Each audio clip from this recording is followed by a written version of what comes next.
Tendinite à l'épaule, symptômes, causes et traitements. La tendinite à l'épaule est un état traumatologique très gênant pour les personnes qui en souffrent. Dans les cas les plus graves, elle limite le mouvement et entraîne une douleur intense. Une tendinite à l'épaule peut empêcher la personne d'exercer son activité quotidienne pendant plusieurs jours. Parfois, dans les cas les plus graves, il faut des semaines pour retrouver la mobilité normale et la force d'avant.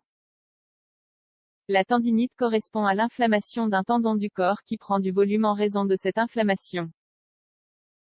Étant donné que l'augmentation de la masse est due au liquide et au même processus pathologique, la force se perd, ainsi que la fonctionnalité. Par ailleurs, il convient de préciser qu'un tendon est une structure fibreuse qui relie un os à un muscle ou à un groupe musculaire.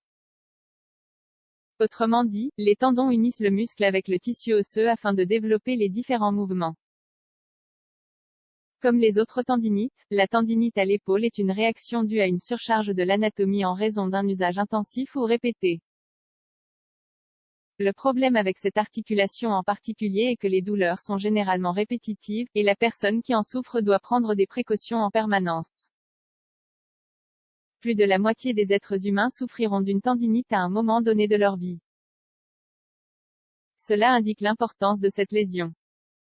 Dans le cas de l'épaule, elle constitue l'une des plus fréquentes. Les causes de la tendinite à l'épaule. La surcharge de force ou l'usage intensif ou répétitif d'un tendon peut déboucher sur une inflammation. Concernant la tendinite à l'épaule, l'articulation surutilisée sera la ceinture scapulaire qui relie l'humérus, la clavicule et l'omoplate. Chez les personnes d'un certain âge, il faut également ajouter le facteur de l'arthrose. Lorsque les articulations deviennent plus raides avec le temps, il est plus courant de souffrir de tendinite à l'épaule avec des efforts moindres. Cependant, les os ne sont les seuls à souffrir de la vieillesse. Les tendons s'atrophient également et durcissent au fil des années. Moins le tendon est souple, plus il est logique que son étirement entraîne une inflammation. D'autre part, les sportifs qui utilisent leurs membres supérieurs lors de l'entraînement constituent un groupe à risque. L'aviron, le basketball, la boxe, le baseball et autres sports sont tous sujets à des tendinites à l'épaule. Par conséquent, la distinction entre les troubles sportifs et dégénératifs est apparue. Les troubles sportifs surviennent chez les personnes jeunes qui pratiquent un sport qui implique énormément de mouvements d'épaule. En revanche, les troubles dégénératifs se développent chez des personnes âgées avec des antécédents d'arthrose. Symptômes de la tendinite à l'épaule. Une fois que la tendinite à l'épaule est apparue, le premier symptôme est la douleur lors de certains mouvements. La douleur peut même se produire lors de petites torsions de l'articulation. On constate également une sensibilité dans la zone affectée. La palpation est douloureuse, surtout sur le trajet des tendons les plus enflammés. De plus, les vêtements serrés peuvent générer une irritation et des inconforts lors des épisodes aigus. La douleur s'intensifie la nuit par la position que nous adoptons pour dormir. L'épaule subit davantage de pression et le repos est interrompu à cause de cela. De nombreux patients doivent dormir en position assise pour diminuer les douleurs. L'impuissance fonctionnelle est certainement ce qui est le plus atteint. L'épaule qui souffre de tendinite ne peut pas s'étirer, ni saisir des objets relativement proches. La préparation des repas, la pratique d'exercices, l'habillage, mettre les chaussures sont des gestes difficiles, ainsi que de nombreuses autres choses. Traitement. Le traitement de la tendinite à l'épaule est un traitement conservateur dans la plupart des cas. Il s'agit d'éviter la chirurgie par arthroscopie et d'opter plutôt pour des moyens physiques, basés sur la rééducation. À cette fin, des programmes sur mesure sont élaborés pour chaque patient.